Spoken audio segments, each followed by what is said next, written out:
And your race choices should really be a reflection of your aspirations and not someone else's aspirations.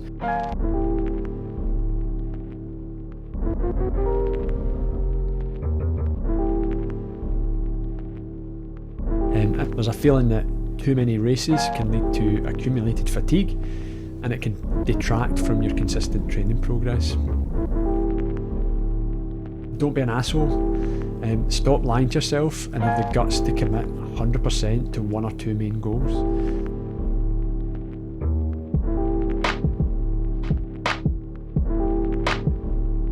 Hi everyone, welcome back to the Pyllon Ultra Pod. I'm Paul Giblin, and I'm delighted to have you join me today for a topic that's incredibly relevant at this time of the year with the upcoming race season.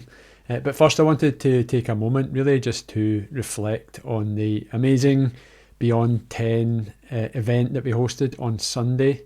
It was celebrating Pyllon's 10-year anniversary. And it was really great to do it with so many people who turned out on the day. We had a fantastic run, the weather was super kind to us, and then had some food and a bit of a chat. We shared a few stories, and it was just that kind of collective energy is always a good reminder of why we do what we do. And it's about community, it's about growth, it's about pushing beyond our perceived limits. So thanks to everyone who came along, and I'm sorry for those who missed it or couldn't quite make it work. But it was really worthwhile, and I'm really grateful for the community that we've got. So today I was keen to dive into the art of building your race calendar, specifically how to choose events that are going to align with your personal goals and your capacity. One of the key messages I'm really keen to emphasise is that your race calendar is yours and yours alone. It's easy to get caught up in the excitement of other people's plans, the epic races that some friends are maybe doing, or the back-to-back events that seem to fill everybody's calendars. But it's crucial to remember that each runner has unique needs, goals and life circumstances. And your race choices should really be a reflection of your aspirations and not someone else's aspirations. Ask yourself why you're choosing each event. What does it mean to you? How does it fit into your broader objectives? And are you really doing it to support your big race, or because your ego demands that you do more, or that you think that other people are going to see you as some kind of badass by just filling up your calendar with races? I'm not suggesting any of that I've said is wrong. What I am saying is that you need to cut through some of the stories you tell yourself and be really honest about why you want to race more. So a common argument I hear is, I need to do more races to practice for my main event. On the surface, it seems logical. Racing to get better at racing makes a lot of sense. However, we need to consider the potential downsides. Over racing can easily interfere with your overall training plan. It increases the risk of injury and fatigue, and it can prevent you from really reaching your peak performance where it matters most in your big key event. Every race requires some kind of recovery time, which can disrupt your training rhythm and your flow and your progress ultimately.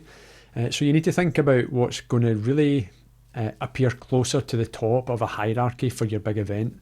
Is that I've practiced getting ready for the race, or that I've had the best possible training blocks back to back and I'm fitter and stronger than I've ever been? So have a think about that. Which one is it? So let's talk about these B and C races, is how they're often referred to if you pick up any book on ultra running and even just long distance running, I guess. If your goal is to experience as many races as possible in a season because you just love the atmosphere, you love the community, you love being out there with people, well, that's fantastic, and you can just go for it if that's your ultimate goal. But if you're really aiming to improve, to tackle more challenging events or achieve some kind of personal best, it's important to critically assess how any of these additional races that we often call these B and C races, how they really fit into your plan. So the three things really I would encourage you to consider is the purpose. So what specific purpose does this race serve? Is it about practicing nutrition, pacing, or to simulate some kind of race day nerves? The second is impact. How's it going to affect your training overall? Will you need to taper beforehand, Or will you need a long recovery afterwards and thereby losing valuable training time, or just breaking up the flow of a really productive training cycle? And then the third thing is around alignment. Does it really align with your primary goal, or is it just a distraction? Does it have some kind of relevance to your A race? So to delve deeper, let's look at the two main camps across ultra running and some of the more vocal coaches that I'm sure you're aware of. The first is the kind of happy runner type coaching, which obviously pushes hard on finding joy in whatever it is you choose to do. And whilst they suggest that racing can be beneficial, it's not necessary to race frequently to perform well. There's a feeling that too many races can lead to accumulated fatigue, and it can detract from your consistent training progress. In one article I found, there was a memorable line that said, consistent training beats sporadic racing every time. Focus on building your fitness and choose races that excite you and fit into your long-term goals. And then on the other side, you've got the more CTS, UESCA materials that clearly acknowledge the value of incorporating these B and C races, but with some level of caution, and that these races obviously should serve a specific function in your training, such as maybe testing gear or nutrition strategies, and they should be scheduled thoughtfully to avoid compromising your peak race performance. The Coopcast specifically mentioned every race you add to your calendar comes with a cost. It's essential to weigh that cost against the benefit it brings to your primary objectives. So how do you build a race calendar that serves you best? I'd put down 5 points really. The first being you need to identify what your primary goal is. So you need to clearly define what it is you want to achieve this season. Is it about completing your first ultra? Is it about setting a personal best or conquering a really difficult course? The second is about assessing each event's role. So every race you're considering that you maybe mapped down or you've got in the back of your head, you have to ask how it contributes to your main goal. And if it doesn't have a clear purpose, then it might be worth reconsidering. The third is consider timing and recovery. Lots of people don't do it. They just think, oh, there's no impact. I can fit it in there. There's 2 weeks between races. You have to ensure there's adequate time for recovery and for training between the events. And you should avoid scheduling races that are too close to your main event, obviously. I say obviously. It's not obvious to everybody, I don't think. The fourth I'd put down was to listen to your body. You have to be mindful of your physical and mental well-being. If you overload your schedule and you do that year on year, it can lead to burnout. And then the final one, it's a bit of a joke, but don't be an asshole. Stop lying to yourself and have the guts to commit 100% to 1 or 2 main goals. Sometimes you're kind of hedging your bets by having so many events, and ask yourself if you would still run and still train if there were no races again, like we experienced back in COVID. So from my own experience, both as an athlete and a coach, I've seen the benefits of a well-planned race calendar. When I focused on quality over quantity, I noticed significant improvements in performance and enjoyment. I remember one season in particular when I committed to too many races, thinking it's going to help me to prepare better. Instead, I found myself constantly recovering and never truly reaching my peak. Now, you might still feel like you're training effectively, and I thought I was at that time. I was still putting in the same amount of training hours, and I might even be hitting the same amount of mileage that I'd done before, but tiredness and under-recovery, if that's a term, can become chronic, and so much so that you don't really notice it. And you think it's just the way you're supposed to feel at this point because I'm working hard and that's it. And I've learned a few hard lessons along the way, and I don't wear that as a badge of honour. They were definitely mistakes. I was probably, in all honesty, I was being hijacked by needs and wants that I wasn't really aware of. But now with some awareness, it's reshaped how I approach future seasons. I think it's also really important to recognise the social pressures that can influence the decisions we make when it comes to developing a race calendar. With the rise of social media, it's easy to feel like you're never doing enough when you see other people racing almost every weekend, it feels like. But remember, appearances can be really deceiving, and what's right for one person might not be right for you. So, here is a practical approach to constructing your race schedule. Start with your A race.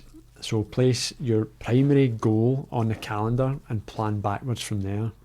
I would add supporting events sparingly. If you choose to include any of these B or C races, try to limit them and ensure they serve that specific training purpose without hindering your preparation for the main race. I would plan your recovery periods. You have to schedule in some recovery time after each event and account for some level of tapering before your main race. You have to stay flexible and be prepared to adjust your plan based on how your training progresses and how your body responds.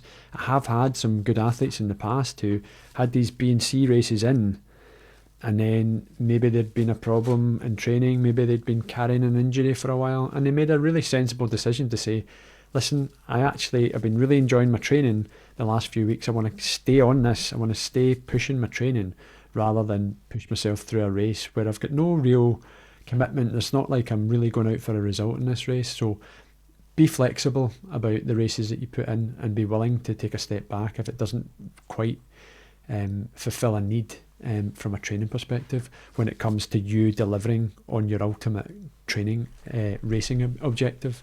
And then finally, don't be an asshole. Don't, for one, mess up a race and then immediately add another race in a couple of weeks' time just to prove something to yourself or to other people.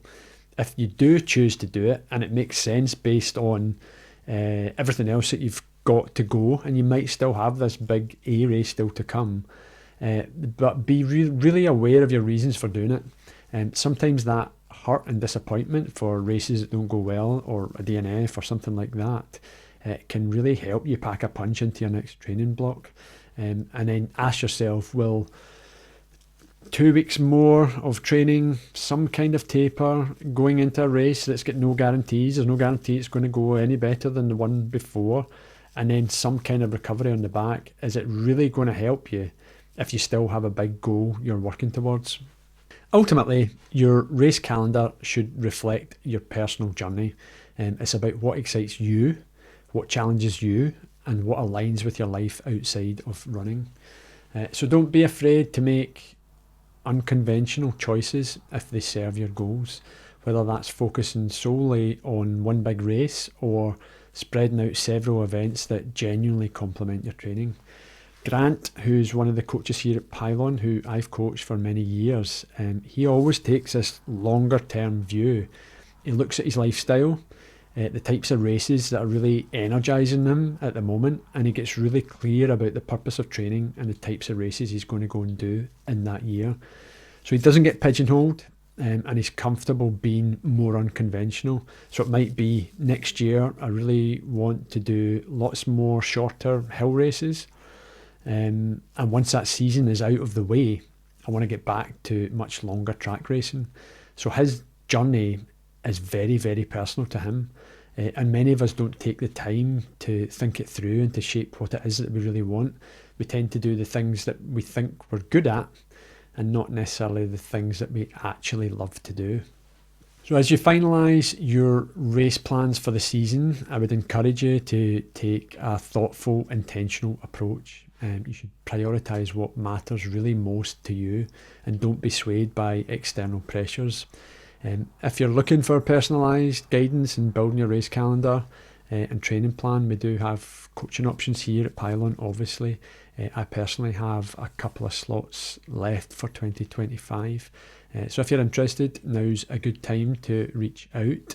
Thank you for joining me on this episode. I hope it has provided some valuable insights and perhaps even challenged you to think differently about your race planning. And if you have any questions or topics that you'd like us or me to cover in future episodes, I'm hoping I'll get James back at some point, then please feel free to reach out. Your feedback and engagement make this community thrive. And remember, running is a really personal journey, and every step should bring you closer to your goals in a way that's fulfilling and sustainable. Until next time, keep pushing beyond your perceived limits, and let's make this season extraordinary. Here's to 2025. Yeah! Thanks for listening. Bye! Ooh.